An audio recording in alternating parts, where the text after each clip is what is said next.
Hello दोस्तों, प्रतिमा GS academy पे आप सभी का स्वागत है। दोस्तों, आज हम चर्चा करेंगे भारत के भूगोल में भारत के मिट्टी के वर्गीकरण। आप लोग लाइक करें, शेयर करें और जिन दोस्तों ने अभी तक हमारे चैनल को सब्सक्राइब नहीं किया वो सब्सक्राइब कर लें। भारतीय कृषि अनुसंधान परिषद ने भारतीय कृषि पद्धति को 8 भागों में विभाजित किया है।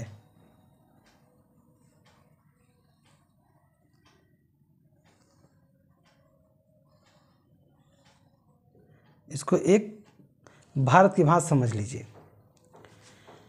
अब एक सामान्यतः अगर मिट्टी की विशेषता देखी जाए तो ये पर्वतीय क्षेत्र है,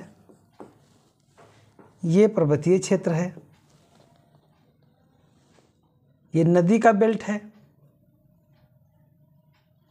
एक नदी का बेल्ट ये भी है, यहाँ नदियाँ तमाम बहती हैं और ये तटीय बेल्ट है, ये मरुस्थलीय बेल्ट है, ये खाड़ी बेल्ट है, आर्द्र भूमि, ये पठारी बेल्ट है। मतलब अगर ना भी देखा जाए कि भारतीय कृषि अनुसंधान परिषद ने कितने भागों में विभाजित किया है, तो आप ऐसे अनुमान लगा सकते हैं कि ये और ये पहाड़ी है तो मतलब पठारी मिट्टी, मतलब नदियाँ बहती हैं तो नदी के आसपास जो जल जाता है उस हिसाब से मतलब जलोढ़ मिट्टी।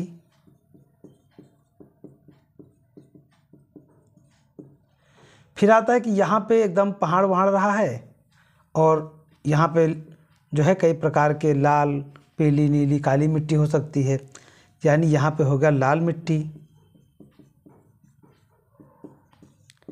और लाल मिट्टी ही जब पानी में देखा जाता है तो पीली नज़र आती है, तो हो गया पीली मिट्टी।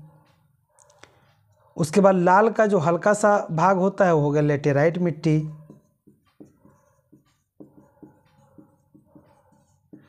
इधर मरुस्थल है तो हो गया मरुस्थलीय मिट्टी या बलुई मिट्टी। इधर आ गए तो ये देखा जा रहा है कि तटवर्ती क्षेत्र है तो बाढ़ से हमारे यहाँ पे जलोढ़ मिट्टी आएगा तो यहाँ भी कुछ ऐसा ही भाग होगा। यहाँ पे एक दक्कन का पठार है, लावा का पठार है, तो यहाँ पे काली मिट्टी भी मिल सकता है। पर्वतीय मिट्टी, जलोढ़ मिट्टी, लाल मिट्टी, पीली मिट्टी, लेटेराइट मिट्टी, मरुस्थलीय मिट्टी, काली मिट्टी। अगर हमें भारतीय कृषि अनुसंधान परिषद के बारे में कुछ ना पता हो तब भी हम एक अनुमान लगा लेंगे कि हमारी भारत की संरचना ऐसी है तो हमको ऐसी मिट्टी का सामना देखने को मिल सकता है। लेकिन वहीं पर भारतीय कृषि अनुसंधान परिषद ने भी भारत को 8 भागों में विभाजित कर दिया है मिट्टी के। भारत की मिट्टी को 8 भागों में विभाजित करने का जो आधार है वो भारत के संरचनागत बनावट के रूप में ही विभाजित किया गया है। भारत में नदियों का जाल है और मुख्यतः उत्तर भारत जो क्षेत्र है वो नदियों के जाल से ऐसा बंधा हुआ है कि जलोढ़ मिट्टी लाजमी हो जाता है। जैसे सिंधु नदी है, गंगा नदी है, ब्रह्मपुत्र नदी है, ये तीनों अलग अलग नदियों के बेसिन हैं और इन बेसिन को मैं बेहतर से इसके पिछले क्लास में पढ़ा चुका हूँ। जिन लोगों ने अभी तक नहीं देखा है नदी बेसिन का, नदी प्रवाह का, तो प्लेलिस्ट में जा कर के नदियों से संबंधित, उनके बेसिन से संबंधित, उनके संरचना से संबंधित हमने क्लास पढ़ा दिया है। प्लेलिस्ट में जा कर के भारत के भूगोल में आप लोग देख सकते हैं। अब जो नदी प्रवाह है उत्तर भारत की, तो उत्तर के विशाल मैदान देखने को मिलते हैं, तो वहाँ पे मिट्टी भी जलोढ़ होगी। भाई जल जब प्रवाहित होगा और जहाँ तक संभव है जल का प्रवाह होना वहाँ तक जलोढ़ मिट्टी देखने को मिलेगा। भारत जैसे देश में जलोढ़ मिट्टी के लिए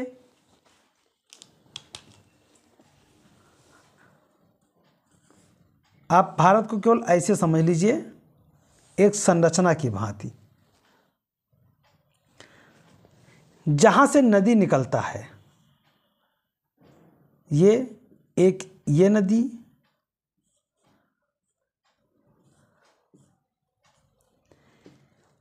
यानी जितनी नदियों का स्ट्रक्चर बनता है वो भारत में जलोढ़ मिट्टी के लिए उत्तरदायी होती है। और जलोढ़ मिट्टी दो प्रकार की होती है।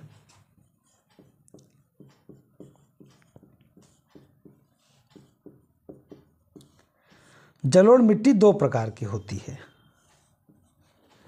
एक तो आप ये समझ लीजिए कि भारत के जो नदियां आपके नज़र में आए, सिंधु, गंगा और ब्रह्मपुत्र, गोदावरी, कावेरी, इन सभी नदियों के आकार आपके दिमाग में होने चाहिए।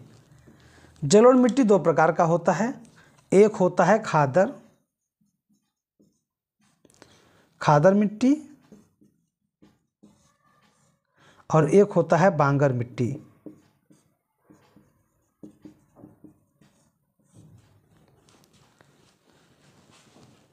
पहले जब खेत ही सबसे ज़्यादा ताकतवर होने का कारण होता था गांव में, तब लोग रोड के किनारे ज़मीनें नहीं लेते थे। वो इसलिए क्योंकि जब आवागमन ज़्यादा होता था तो जो रोड के किनारे फसलें होती थी वो नष्ट हो जाती थी। यदि काली सड़क है तो गिट्टी या अन्य पत्थर के वजह से वहाँ की उपजाऊ थोड़ा सा कम होने लगता था, तो लोग छोड़ देते थे और ऐसे जगह पर खेत लेते थे जहाँ उपजाऊ हो और पशुचारण का दिक्कत ना हो। समय जब बदलता है तो लोगों की आवश्यकताएं बदलती हैं और उस स्थान का महत्व बदलता है।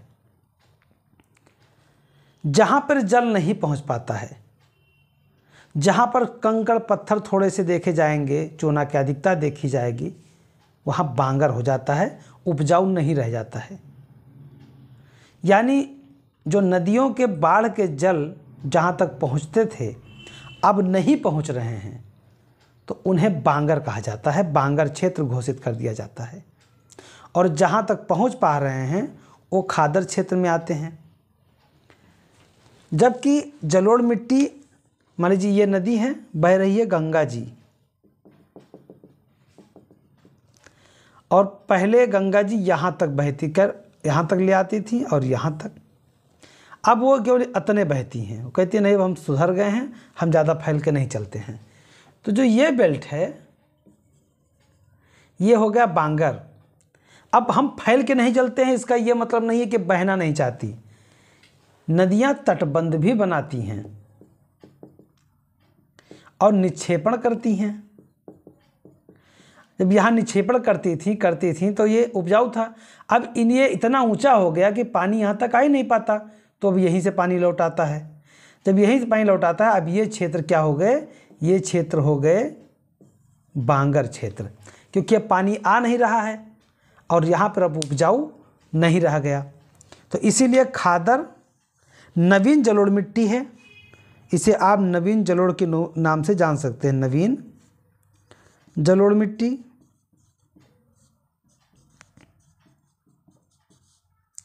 और बांगर को आप कह सकते हैं पुरानी जलोढ़ मिट्टी।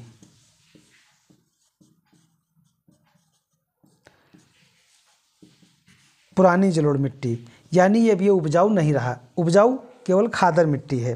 तो बांगर और खादर के रूप में जलोढ़ मिट्टी को विभाजित किया जाता है।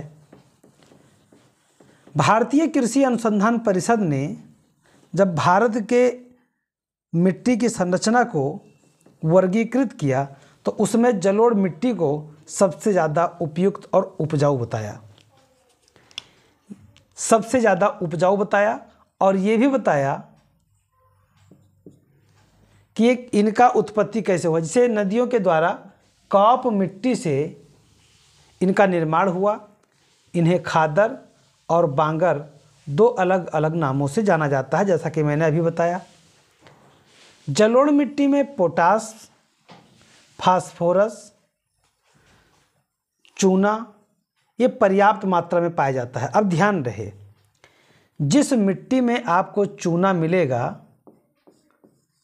तो मान के चलिए ज़्यादातर वो क्षारीय मिट्टी होगा।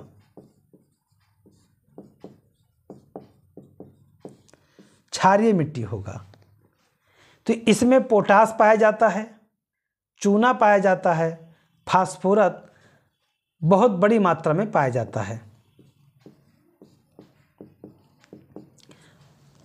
परंतु इसमें नाइट्रोजन नहीं पाया जाता है। ध्यान रहे, जलोढ़ मिट्टी में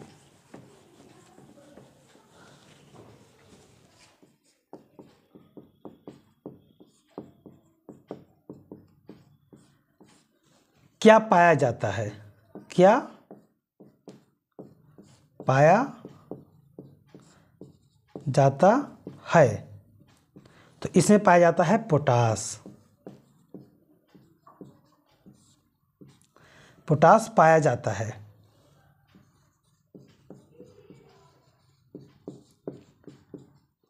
फास्फोरस पाया जाता है।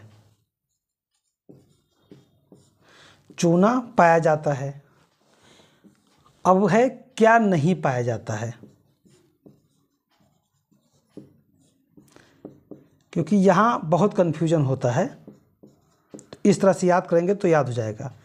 क्या नहीं पाया जाता है? तो इसमें नाइट्रोजन तत्व नहीं पाया जाता है। नाइट्रोजन तत्व नहीं पाया जाता है। इसमें जैविक तत्व नहीं पाया जाता है। जैविक तत्व मतलब ह्यूमस नहीं पाया जाता है। तो यहाँ पे जलोढ़ मिट्टी में आपको पोटास मिलेगा, फास्फोरस मिलेगा, चूना मिलेगा, नाइट्रोजन नहीं मिलेगा, ह्यूमस नहीं, मतलब जैविक तत्व नहीं मिलेगा। इसमें पोटास, फास्फोरस, चूना पर्याप्त मात्रा में पाया जाता है। इसमें नाइट्रोजन तत्व, जैविक पदार्थ की कमी पाई जाती है, नहीं पाया जाता है। क्षारीय अंश अधिक होता है, मतलब ये मिट्टी क्षारीय होता है। और भारत के सर्वाधिक क्षेत्रफल पर यह मिट्टी पाया जाता है और जो कि सर्वाधिक उपजाऊ होता है। सर्वाधिक उपजाऊ मिट्टी होता है ये। और भारत के सर्वाधिक क्षेत्रफल पर जलोढ़ मिट्टी पाया जाता है। अब हम आते हैं काली मिट्टी। आपको जलोढ़ मिट्टी उत्तर भारत में ज़्यादा देखने को मिलेगा, क्योंकि गंगा, ब्रह्मपुत्र और तमाम नदियों के संजाल से ये पाए जाते हैं, जबकि दक्षिण में भी तटवर्ती क्षेत्रों में अन्य जगहों पे पाए जाते हैं। काली मिट्टी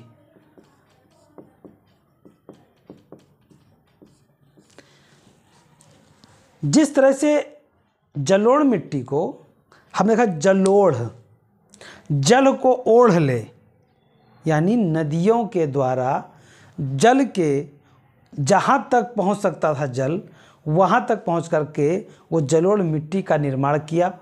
उसे दो भागों में विभाजित किया, एक नवीन जलोढ़, एक पुरानी जलोढ़। नवीन जलोढ़ को खादर कहा गया, पुरानी जलोढ़ को बांगर कहा गया। बांगर उपजाऊ नहीं रहा और खादर उपजाऊ मिट्टी के रूप में है। अब जिस तरह से जलोढ़ से नाम से आया कि जल के द्वारा बना हुआ, अब काली मिट्टी कैसे बना होगा? तो साथियों, काली मिट्टी लावा पठार हुआ। ज्वालामुखी के उद्गार से जब लावा बना, बाहर निकला, उसका विखंडन हुआ, उसका विक्षेपण हुआ, निक्षेपण हुआ, टूट फूट हुआ, तब जाकर के काली मिट्टी बना। काली मिट्टी में पानी धारण करने की क्षमता ज़्यादा होती है। काली मिट्टी कपास के खेती के लिए बहुत उपयोगी होता है। बाकी खेती आप जिसका भी करेंगे, लगभग 19-20 भारत के हर क्षेत्र में कृषि हो जाता है। मैं भी फसलों का क्लासिफिकेशन नहीं कर रहा हूं, जबकि मिट्टी में फसलों के क्लासिफिकेशन लोग करते हैं, करना भी चाहिए। मैं इसलिए नहीं कर रहा हूं कि भारत में सर्वाधिक क्षेत्र पर, जो कि विश्व का सर्वाधिक क्षेत्र के रूप में भारत में चावल पाया जाता है। इसका मतलब ये है कि ऐसा नहीं है कि चावल भारत के हर क्षेत्र में ना पाया जाता हो। कहीं पर पानी पर्याप्त है इसलिए चावल बोया जाता है, और कहीं पर पानी ज़्यादा मात्रा में दे करके बोया जाता है। लेकिन जो अनुकूलित क्षेत्र है, अनुकूलित क्षेत्र आपको भारत की संरचना में, भारत की बनावट में आपको देखने को मिल जाएगा। यदि जल की पर्याप्तता प्राकृतिक रूप से है तो जाहिर सी बात है चावल का उत्पादन होगा। यदि तापमान बेहतर है और पानी कुछ मात्रा में मिलता है तो गेहूं बेहतर होगा। यदि पहाड़ी ढाल है तो वहां पर कहवा की खेती या जो है चाय की खेती ज़्यादा बेहतर होगा, तंबाकू की कृषि होगा। और जहां पर पानी की पर्याप्त मात्रा नहीं है, कम मात्रा में पानी जो है मिलता है, वहां मक्के की खेती होगा। जहां पर दलदली क्षेत्र हैं वहां जूट की खेती बेहतर होगा। तो ये बनावट के संरचना के आधार पे समझना आसान होगा, लेकिन केवल मात्र एक विशेष क्षेत्र बता देना कि ये यहाँ पे उपजाऊ है, यहाँ पे नहीं है। कुछ ऐसे जो है पौधे हैं जैसे कपास, कपास सबसे ज़्यादा काली मिट्टी में होता है, लेकिन इसका ये तो मतलब नहीं है कि गुजरात में नहीं पाया जाएगा कपास। इसका मतलब नहीं है कि उत्तर प्रदेश में नहीं पाया जाएगा। उपजाओगे तो जरूर निकलेगा। हाँ, वो अलग बात है कि ज़्यादा उत्पादकता काली मिट्टी में होगा, उत्तर भारत में आने पे उसकी उत्पादकता कम हो जाएगी। उसके जो दाने हैं, फूल हैं, जो जैसे जो कपास काटन निकलता है, वो ज़्यादा बेहतर फल नहीं बन पाएंगे। लेकिन ऐसा नहीं कि बिल्कुल बनेंगे, नहीं बनेंगे। तो इसलिए क्लाइमेट का ध्यान रख करके उसे क्लासिफिकेशन बाद में कर दिया जाएगा। काली मिट्टी के लिए, काली मिट्टी की विशेषता है जब ये सूख जाती है तो ये बहुत कड़ी हो जाती है, लेकिन जैसे ही पानी इसको मिला ये चिपचिपी हो जाएगी। सबसे ज़्यादा जल धारण करने की क्षमता काली मिट्टी में पाया जाता है। अब बात जब आएगा लावा पठार का, यानी कि ज्वालामुखी के द्वारा लावा का या बेसाल्ट के निक्षेपण के द्वारा बनी मिट्टी को काली मिट्टी कहा जाता है। तो दिमाग में आता होगा, अच्छा मालवा से लेकर के दक्कन के पठार तक पूरे क्षेत्र में काली मिट्टी पाई जाएगी, क्योंकि हर जगह लावा पठार है। तो हाँ, सब जगह पाई जाएगी।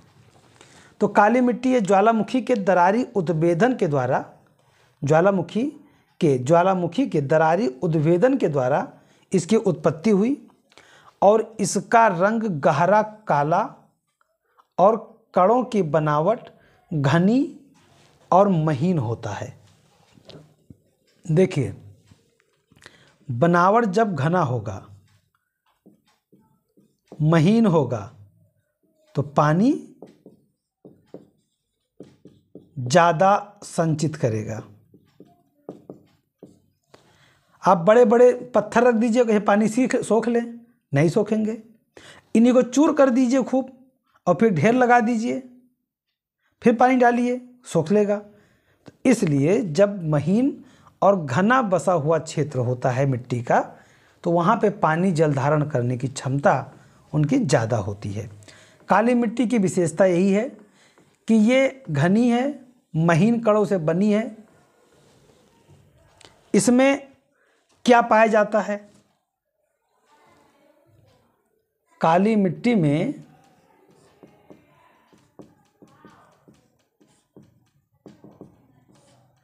क्या पाया जाता है?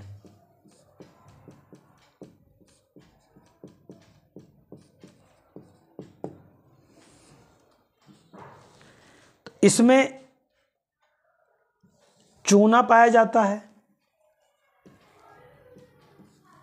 चूना पाया जाता है, पोटास पाया जाता है, पोटास पाया जाता है,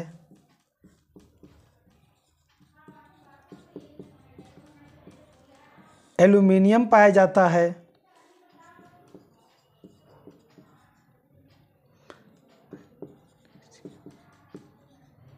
मैग्नीशियम पाया जाता है और लोहा पाया जाता है। यानी इसमें आपको चूना देखने को मिलेगा, पोटास, एल्यूमिनियम, मैग्नीशियम और लोहा पर्याप्त मात्रा में पाया जाएगा। जबकि इसमें क्या नहीं पाया जाता है?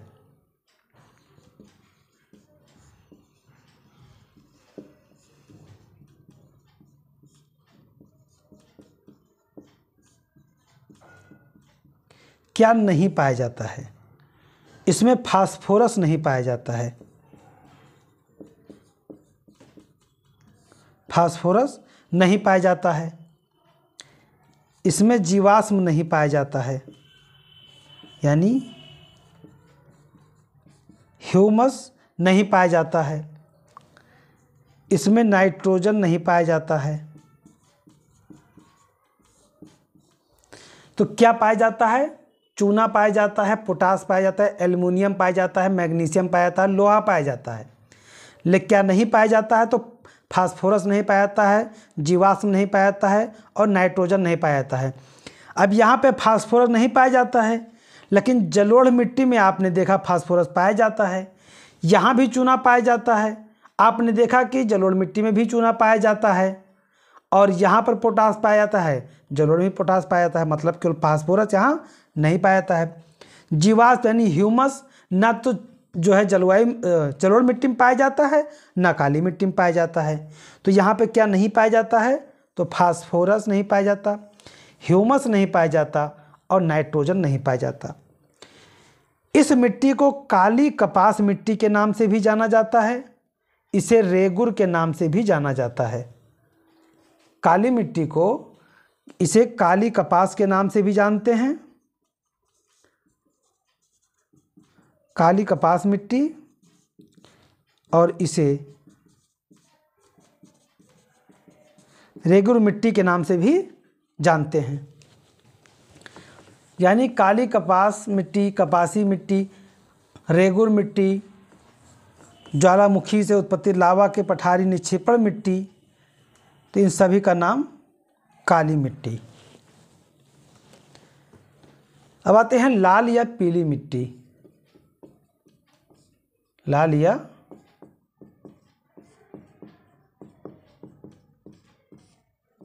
पीली मिट्टी। अब आग्नेय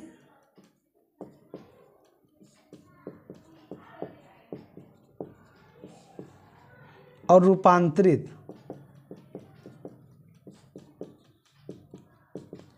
यानी ग्रेनाइट एवं नीस, ग्रेनाइट एवं नीस के अपर्दन, निक्षेपण, इसके माध्यम से महीन कणों में बनने के पश्चात लाल या पीली मिट्टी का निर्माण हुआ। आग्नेय चट्टान यानी ग्रेनाइट जब रूपांतरित हुआ तो नीस बना। हमने चट्टानों के रूपांतरण में बताया है कि किस तरह से अवसादी चट्टान क्या बन जाते हैं, रूपांतरित चट्टान क्या बन जाते हैं, आग्नेय चट्टान का रूपांतरण होता है तो क्या होता है। और इसके लिए आपको प्लेलिस्ट में जा करके क्लास देखना होगा। भारत के भूगोल को और विश्व के भूगोल को मैंने पूरे अच्छे से पढ़ा दिया है, प्लेलिस्ट में है, उसे जा करके आप लोग देख सकते हैं। पीसीएस एग्ज़ाम 14 मई को पहले से ही निर्धारित है और इसके लिए अच्छे से तैयारी करने के लिए आप हमारे प्लेलिस्ट को फॉलो कर सकते हैं। जो लोग लाइक नहीं किए हों लाइक कर लें, सब्सक्राइब कर लीजिए और बेल आइकन ज़रूर दबाएं, जिससे आने वाला नोटिफिकेशन आपको मिलता रहे और आपकी तैयारी अच्छी हो सके। यहाँ पे आग्नेय और रूपांतरित चट्टानों के टूट फूट के कारण, आग्नेय और रूपांतरित चट्टानों के टूट फूट के कारण लाल और पीली मिट्टी का निर्माण होता है।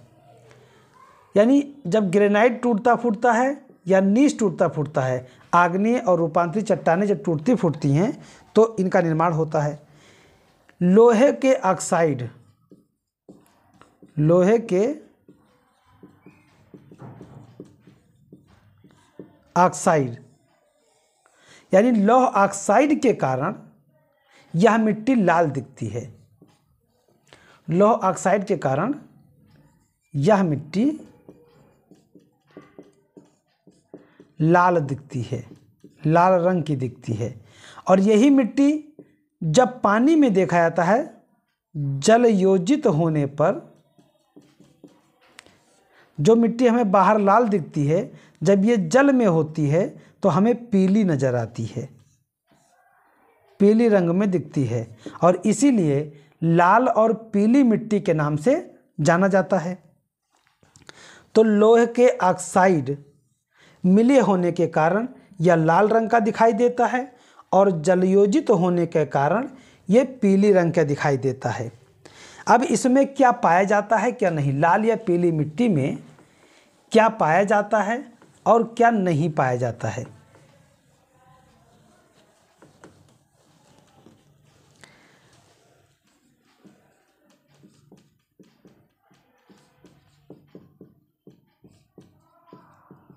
क्या पाया जाता है, तो यहाँ पे आपको लोहा मिलेगा, लोहा पाया जाता है।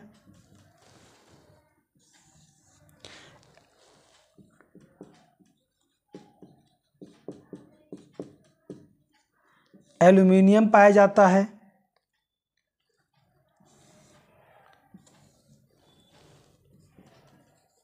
और चूना पाया जाता है। अब यहाँ पे चूना कॉमन है कि जलोढ़ मिट्टी में भी मिलेगा, काली में भी मिलेगा और लाल में भी पाया जाता है। क्या नहीं पाया जाता है,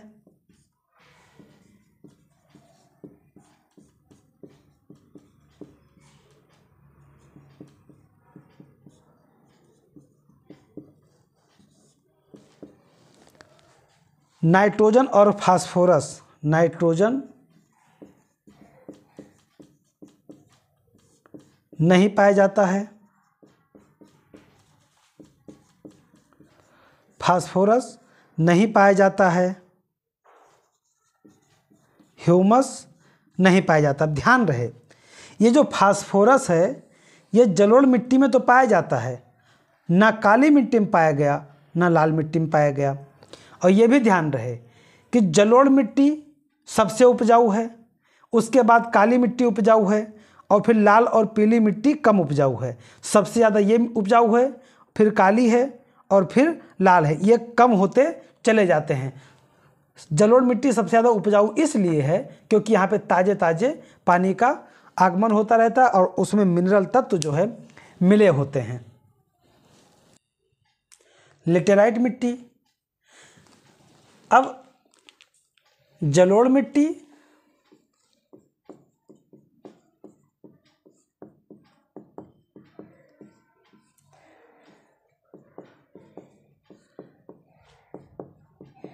काली मिट्टी, लाल एवं पीली मिट्टी, इन तीनों में आपने देखा कि यहाँ पे क्या पाया जाता है कॉमन, चूना। चूना पाया जाता है। इसके मतलब कि ये तीनों की तीनों क्या होंगी, ये होंगी क्षारीय मिट्टी। कम ज़्यादा हो सकती हैं परंतु ये क्षारीय होंगी। लेकिन लेटेराइट मिट्टी में चूना ही नहीं पाया जाता है, चूना नहीं पाया जाता है। किसमें, लेटेराइट मिट्टी में।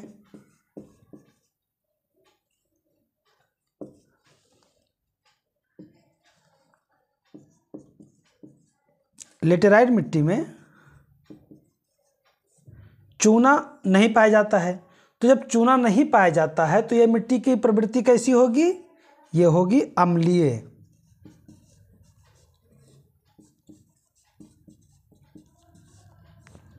और अम्लीय मिट्टी किसकी विशेषता है, किस फसल के लिए ज़्यादा उपयोगी होगा, पर्वतीय फसल के लिए ज़्यादा उपयोगी होगा। अच्छा, चूना यहाँ क्यों नहीं पाया जाता है, ऐसा है नहीं कि चूना नहीं होता है, यहाँ चूना इसमें शामिल नहीं है, लेकिन ये पानी इतना ज़्यादा यहाँ पे बारिश होता है कि चूना रिस करके नीचे चला जाता है, चूना का रिसाव हो जाता है, चूना का रिसाव हो जाता है। लेटेराइट मिट्टी पाई कहाँ पे जाती है, लेटेराइट मिट्टी ऐसे जगह पाई जाती है जहाँ का वार्षिक वर्षा 200 सेंटीमीटर से अधिक होता है। वार्षिक वर्षा 200 सेंटीमीटर से अधिक होगा तो वहाँ पर पानी का रिसना और छन्ना लाजमी है। यह मिट्टी शुष्क एवं नम क्रमिक मौसम वाले क्षेत्रों में होता है। इन मिट्टी का निर्माण शुष्क और नम क्रमिक मौसम वाले क्षेत्रों में होता है। जहां वर्षा 200 सेंटीमीटर से अधिक होता है वार्षिक रूप से। ये मिट्टी चट्टानों की टूट फूट एवं रासायनिक क्रिया से बनती हैं। टूटना फूटना तो एक लाजमी प्रक्रिया है, परंतु वार्षिक पानी ज़्यादा प्राप्त करने की वजह से यहाँ पे रासायनिक गतिविधियाँ भी होती हैं। जब पानी रिसेगा और चूना रिस करके जाएगा नीचे तो अपनी गतिविधि बनाएगा, जिससे परिवर्तन आएगा मिट्टी में। अधिक वर्षा के कारण लेटेराइट चट्टानें का अपक्षालन हो जाता है, जिसके फलस्वरूप बालू और चूने के अंश रिस करके नीचे चले जाते हैं और मृदा के रूप में लोहा और एल्युमिनियम के यौगिक बन जाते हैं। मतलब यहाँ पे इस पानी के बारिश की वजह से क्या क्या परिवर्तन आता है। बारिश ज़्यादा होता है तो रिसाव भी होगा,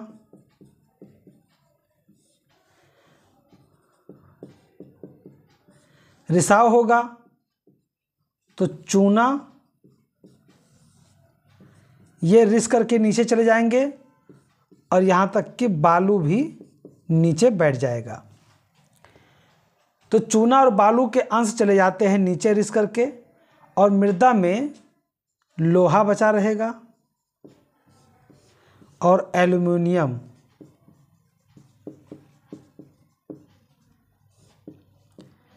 के अंश यौगिक बन जाते हैं। लोहा और एल्युमिनियम के यौगिक बन जाएंगे।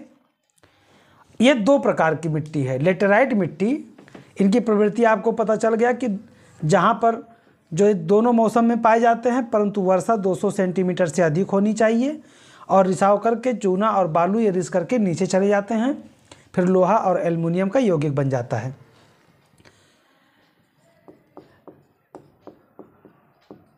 लेटेराइट मिट्टी दो प्रकार की होती है, एक तो पहाड़ी और दूसरा निम्न भूमि।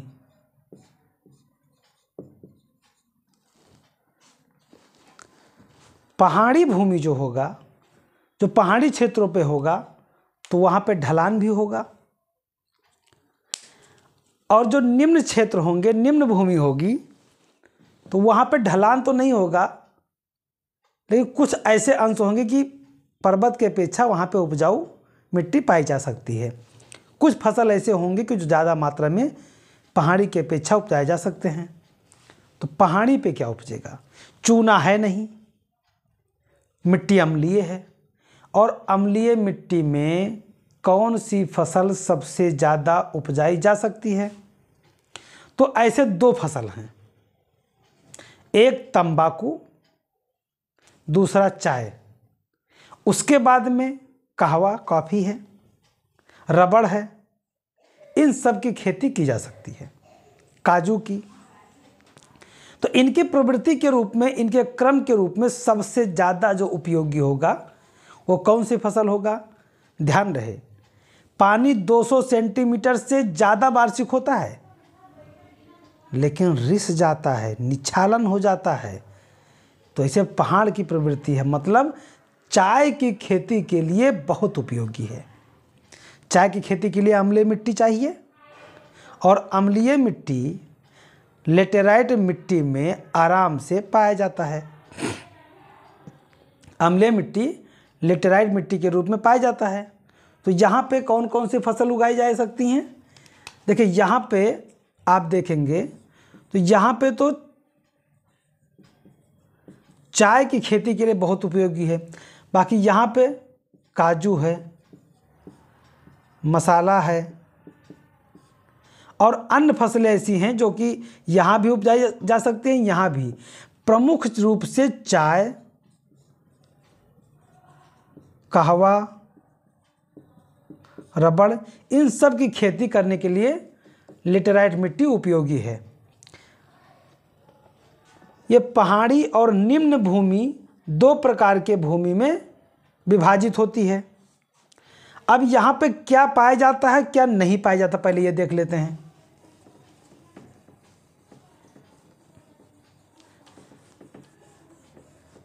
हर एक मिट्टी की एक विशेषता है कि उसमें कौन से खनिज तत्व पाए जाते हैं और कौन से खनिज तत्व नहीं पाए जाते हैं। तो इसमें क्या नहीं पाया जाता है?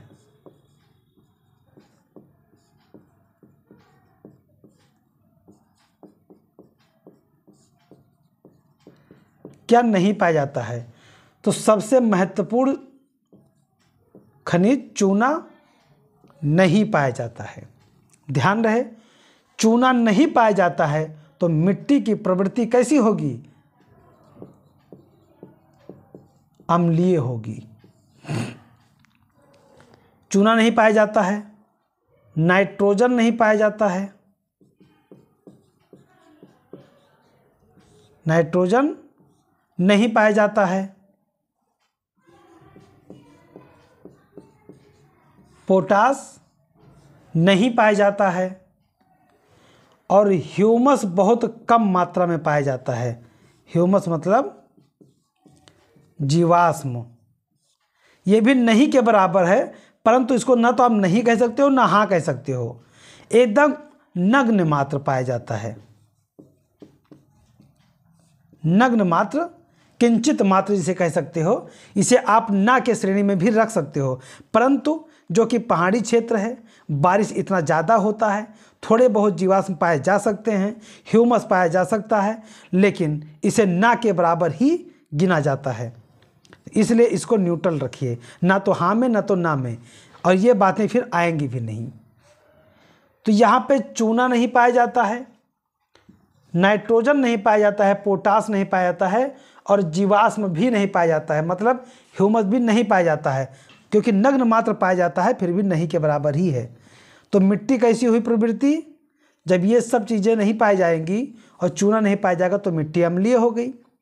तो पाया क्या जाता है यहाँ पे?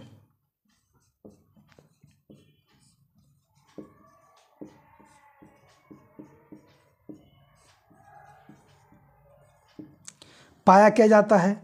तो यहाँ पे आपको पाया जाएगा एल्यूमिनियम।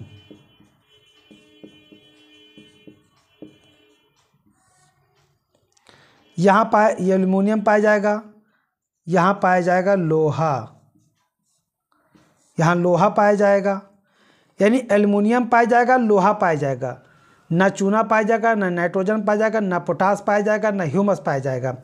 अब यहाँ पे ये सोचने की बात है, जब हर जगह ये चूना, आप देखें कि चूना ऊपर जो पहले 3 क्लास पढ़ाए गए भी, लाल, काली और जलोढ़, वहाँ पे चूना पाया जाता था।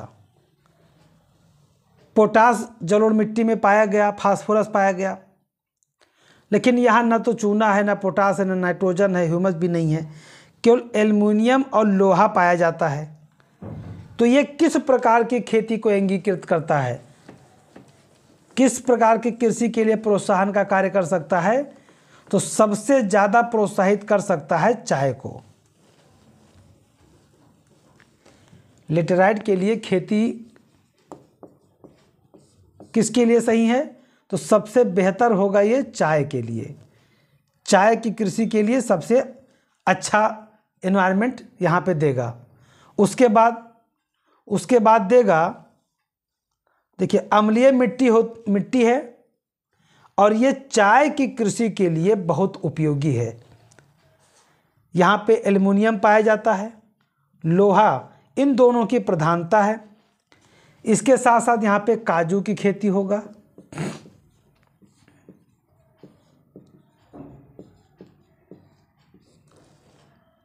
यहाँ पे कहवा की कृषि होगा,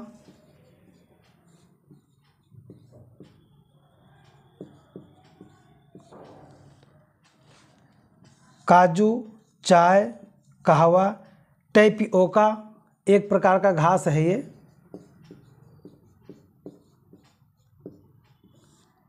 एक प्रकार का घास है। टेपिओका की खेती होती है, यानी काजू, कहवा, टेपिओका, और सबसे बड़ी बात ये भी ध्यान रखिएगा, मसाला की कृषि भी किया जा सकता है। मसाला की खेती लेटेराइट मिट्टी में किया जा सकता है। अब ये चाय, काजू, कहवा, टेपियोका, मसाला की खेती होगा। मतलब ये मिट्टी भारत के कई जगह पे पाए जाएंगे। इस फसल को देख करके क्या क्या लगता है कि कहवा की कृषि, चाय की कृषि और मसाले की कृषि, अगर ये सब का उत्पादन होता है तो ये मिट्टी कहाँ कहाँ पाई जा सकती है? लेटेराइट मिट्टी सबसे ज़्यादा केरल में पाया जाता है। सबसे ज़्यादा कहाँ पाया जाता है मिट्टी? केरल में इसका सर्वाधिक विस्तार है। लेकिन ये मिट्टी आपको मिलेगा पूर्वोत्तर में भी। पूर्वोत्तर जैसे मेघालय, पठार आदि में मिलेगा। ये मिलेगा पूर्वी घाट, ये मिलेगा पश्चिमी घाट, ये मिलेगा कर्नाटक में, ये मिलेगा तमिलनाडु में, ये मिलेगा महाराष्ट्र में। यानी जहाँ जहाँ ऐसी खेती आपको देखने को मिलेगा, लेटेराइट मिट्टी आपको देखने को मिल जाएगा। सर्वाधिक विस्तार केरल में है। पूर्वी घाट, पश्चिमी घाट, राजमहल की पहाड़ियाँ जो कि आपको उड़ीसा के रेंज में देखने को मिलेगा। उड़ीसा में, मेघालय के पठार में, पश्चिम बंगाल में, कर्नाटक, तमिलनाडु, महाराष्ट्र में आपको देखने को मिल जाएगा। तो दोस्तों, 4 प्रकार की मिट्टी का चर्चा हमने आज कर दिया है। 4 प्रकार की मिट्टी की चर्चा अगले क्लास में करेंगे। धन्यवाद। जय हिंद, जय भारत।